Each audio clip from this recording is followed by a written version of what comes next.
Hello good morning everyone, welcome to my new blog. Temperature है आज -18 यहाँ पे और टाइम हुआ है 11 AM। मैं आई हूँ अपना G1 एग्ज़ाम देने। कनाडा में ड्राइविंग के लेवल्स होते हैं G1, G2 and then final G होता है। तो जो G1 होता है वो होता है written exam, means written exam देना होता है जिसमें 40 क्वेश्चंस आते हैं, 20 रूल्स के और 20 आते हैं सिग्नल्स के, ट्रैफिक सिग्नल्स के। तो जब ये एग्ज़ाम क्लियर हो जाता है तो आपको G1 मिल जाता है, मीन्स लर्निंग लाइसेंस। और उसके बाद आपको 8 to 12 मंथ्स के बाद G2 देना होता है और उसके 8 to 12 मंथ्स के बाद आपको G देना होता है। और जब आपको G मिल जाता है तो आप फुली लाइसेंस ड्राइवर होते हो। इसके लिए मैंने जो डॉक्यूमेंट्स कैरी किए हैं वो है Indian passport, Indian driving licence, और मैंने अपने जब यहाँ आई थी मैं कनाडा, उस टाइम पे मैंने अपना DL एक्सट्रैक्ट निकलवा लिया था। DL एक्सट्रैक्ट क्या होता है? जब आप DL एक्सट्रैक्ट निकलवाते हो मीन्स आपका ड्राइविंग एक्सपीरियंस का जो लेटर है वो निकलता है और उस लेटर पे मेंशन होता है आपका ड्राइविंग एक्सपीरियंस। सो वो एक्सपीरियंस जब हम यहाँ पे ऐड करवा लेते हैं ना, तो उसके बाद हमें G1 के बाद हम डायरेक्ट G दे सकते हैं। I mean G2 को हम स्किप कर सकते हैं और ना ही हमें 8 to 12 मंथ्स वेट करनी पड़ती है।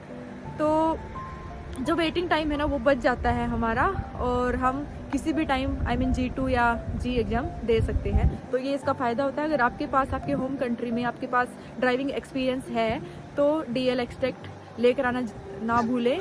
और जो आपका जो ड्राइविंग लाइसेंस है वो भी वैलिड वाला ड्राइविंग लाइसेंस होना चाहिए, चिप वाला, तो वो यहाँ पे चलता है और एक्सपीरियंस ऐड हो जाता है। तो अभी मैं जा रही हूँ, एक्चुअली मैं रहती हूँ स्कारबोरो में, बट मैं आई हूँ ओकविल में देने। मैं 2 बार जा चुकी हूँ स्कारबोरो में देने और वहाँ पे बहुत लंबी लाइन होती है, तो मैं वापस आ गई, लाइन में नहीं लगी। तो आज मैं अलग जगह पे आई हूँ, ओकविल में यहाँ पे लाइन नहीं होती है, ऐसा मैंने सुना है। तो मैं यहाँ पे आई हूँ और बाकी का जो एक्सपीरियंस है वो मैं एग्ज़ाम के बाद शेयर करती हूँ।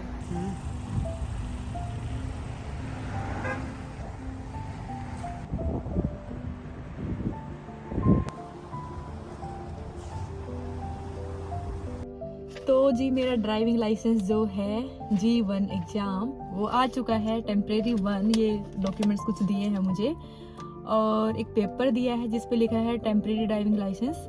ये कुछ टाइम तक वैलिड होता है और तब तक जो है मेरे एड्रेस पे जो ओरिजिनल G1 है वो आ जाएगा। और यहाँ पे लिखा है कॉन्ग्रेचुलेशंस।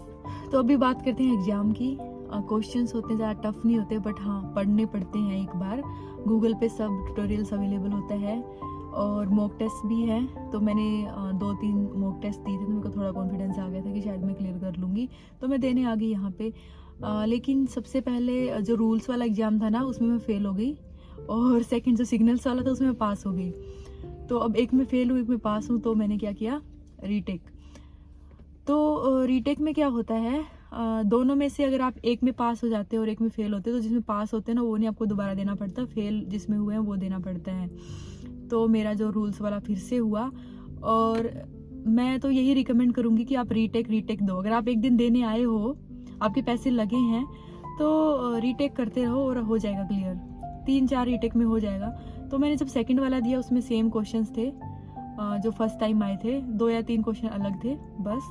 तो जो क्वेश्चंस मेरे गलत हुए थे तो मुझे आंसर पता चल ही गया था उनका, तो मैंने आराम से सेकंड टाइम में क्लियर कर लिया। क्वेश्चंस टोटल 40 आते हैं। 20 क्वेश्चंस रूल्स वाले में होते हैं और 20 क्वेश्चन सिग्नल्स वाले में होते हैं।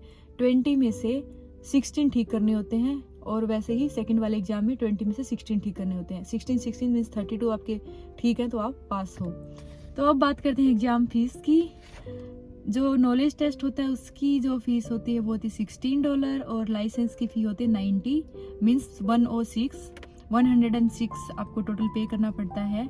और ये 106 पे करना पड़ता है अगर आप अपना जो एक्सपीरियंस है वो ऐड करवाते हो, ड्राइविंग एक्सपीरियंस। तो मैंने ऐड करवाया तो मेरे को 106 पे करना पड़ा। अदरवाइज $53 और लगते हैं जो होता है G2 की फ़ीस होती है। तो आप G2 जब दोगे तो वो फीस उस टाइम पे फिर देनी नहीं पड़ती। तो जिनका एक्सपीरियंस ऐड हो जाता है उनको G2 देने की ज़रूरत भी नहीं होती, अगर वो चाहे तो ना दे, तो इसलिए वो वाली जो फीस है वो नहीं लगती।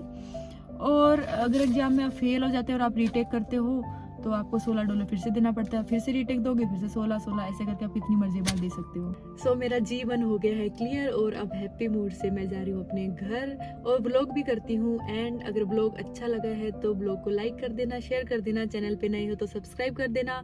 और कोई भी क्वेश्चंस हैं तो आप मुझसे कमेंट बॉक्स में पूछ सकते हैं, इंस्टा पे भी मैसेज कर सकते हैं। Thanks for watching, bye bye.